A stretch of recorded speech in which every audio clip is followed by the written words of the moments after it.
Hi guys, how you doing? I'm just going to do a wee video here on the kettlebell swing. I'll keep it this as short as I can, but to be honest, sometimes you can't skip corners when you're explaining certain exercises, and the kettlebell swing is one of them. Okay, so first and foremost, the main thing I want people to think about when they're doing a kettlebell swing is to try and think about the kettlebell swing as an exercise primarily for your hamstrings and secondary your glutes and your core. And it's a backward, try and think of it as a backwards to forwards movement as opposed to an up and down movement, because what you're going to do is you're going to keep the kettlebell up nice and high in your inner groin area, right, when you're holding it, and you're going to swing it back. So similar to a hip hinge type movement or an RDL type movement, there's going to be a lot of pushing the hips back here.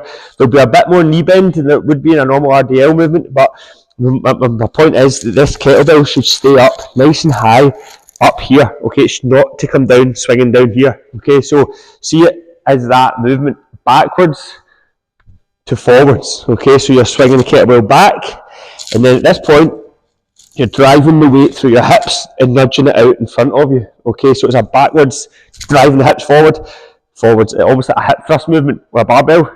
It's the same idea, you're nudging it out in front of you. So it's really important that a lot of folk, we've not done kettlebell swings in a long time, so that's why I'm making this video, but a lot of folk, when they do kettlebell swings, they don't quite nail the technique. It's subtle, but they don't quite get it. They round a bit too much through the lower back. They just don't get quite the appropriate extension through the hips that we're looking for. The problem is, when you're doing single kettlebell swings, you can kind of get away with it to a degree. But what I've always found, one of my favourite exercises is double kettlebell swings, and what I've always, especially because they go well with different movements, and it's only once you start doing double kettlebell swings that any little imperfections in the technique start to show up, because people really struggle to get any proper hip extension as soon as you add weight. So you can get away with a single kettlebell swing because the weight's not colossal, but if you then double up and go to about a third of your body weight, and you're trying to get a really proper extension to your hips, if your technique's not perfect, then you tend to struggle.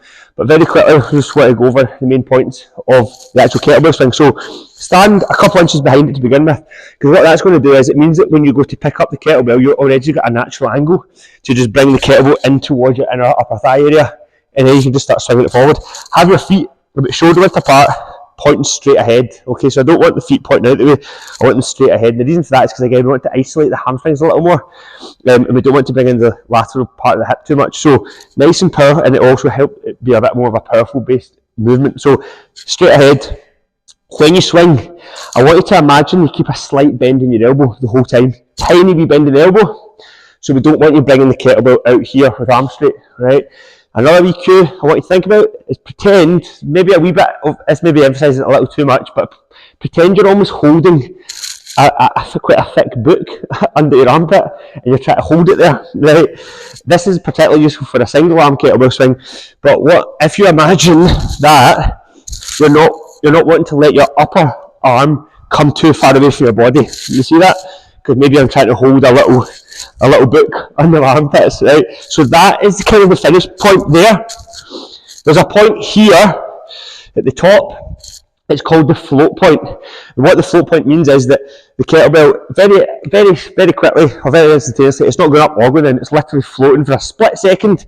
It's decelerated, and it's just about to accelerate back down. Like a swing, like any sort of swing, there's a brief point where it's kind of weightless.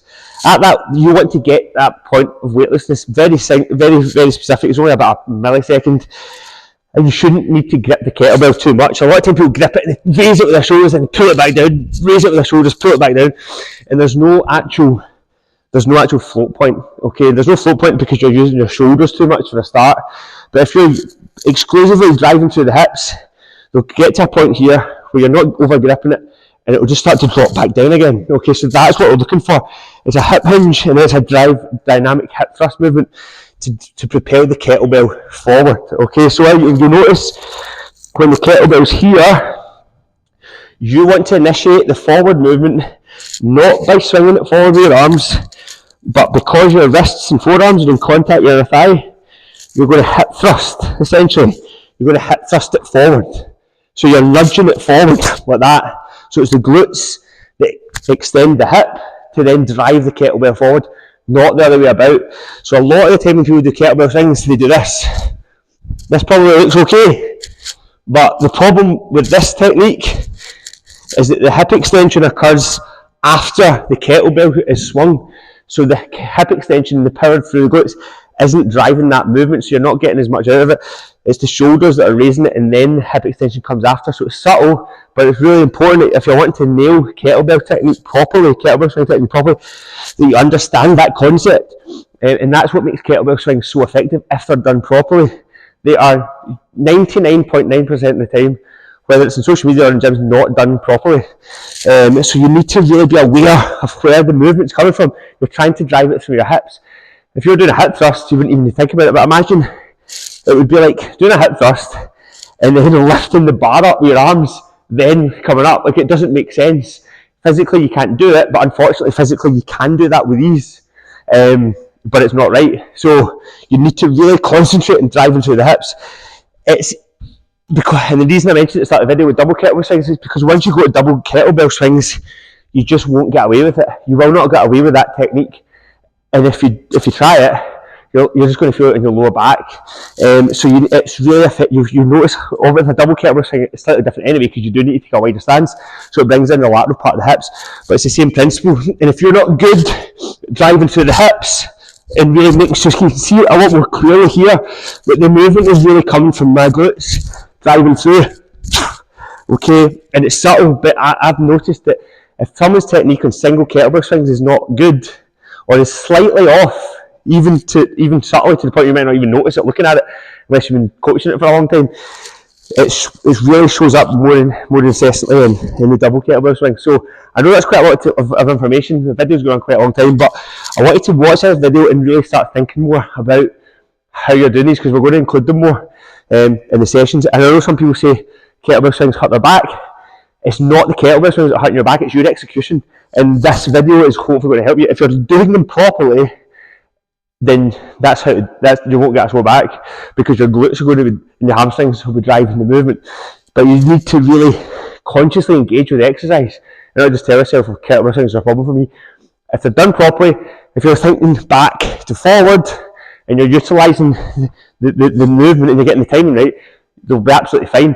But if you sort of go up and down right away, that's going to cause a bit of back pain for some people, not for everyone. But if you're someone that's getting a lot of pain, these are the things I want you to think about. Okay, so I hope that makes a bit of sense.